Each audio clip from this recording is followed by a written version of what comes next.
বুড়িচং উপজেলার এদবারপুর গ্রামের এই খাল দিয়ে বর্ষায় পানি চলে যেত গোমতী নদীতে, কিন্তু অবৈধ দখল ও মাটি ভরাটের কারণে সংকুচিত হয়ে গেছে খাল। পানির প্রবাহ বন্ধ হয়ে জলাবদ্ধতা সৃষ্টি হচ্ছে ফসলের মাঠে।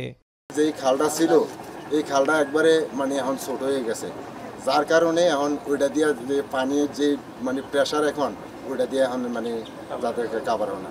একটু বৃষ্টি হইলে মনে করেন জমি তল হয়ে যায় বা বাড়ি ঘর নষ্ট হয়ে যায়। আমাদের নিজেরও জমি আছে যে গেছে বড় ফুসকন দিয়ে গেছে, আপনার অনেক জমি মার গেছে, বন্যা অনেক পানি নামে না জমির থেকে।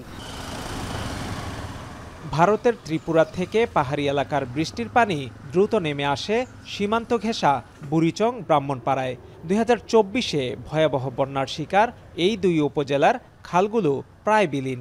যে কটি আছে তাও বিভিন্ন কলকারখানা ও প্রভাবশালীদের দখলে, আর এতে জলাবদ্ধতার মাসুল গুনছেন কৃষকরা।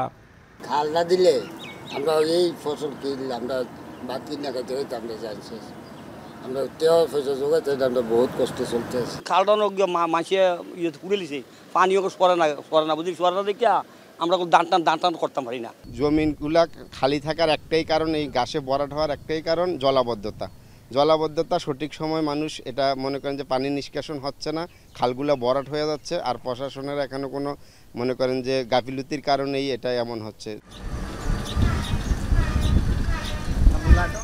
শুধু বুড়িচং উপজেলাতেই খাল রয়েছে 203টি।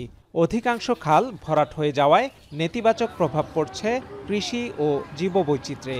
সমন্বিত ও দীর্ঘমেয়াদী পরিকল্পনা ছাড়া স্থায়ী সমাধান সম্ভব না বলছেন সংশ্লিষ্টরা।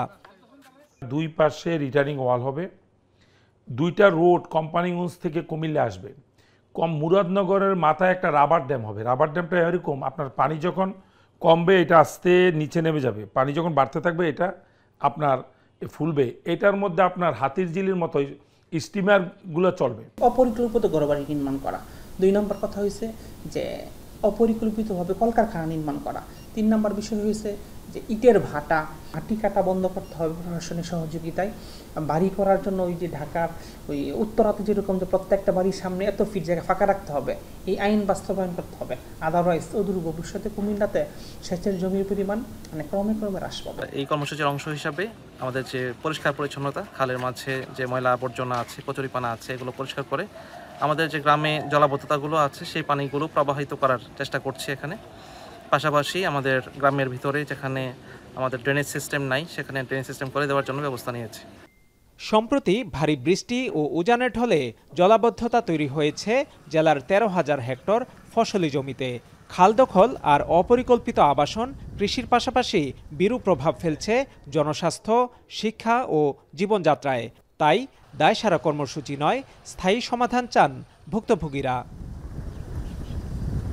খালেদ সাইফুল্লাহ, এখন কুমিল্লা।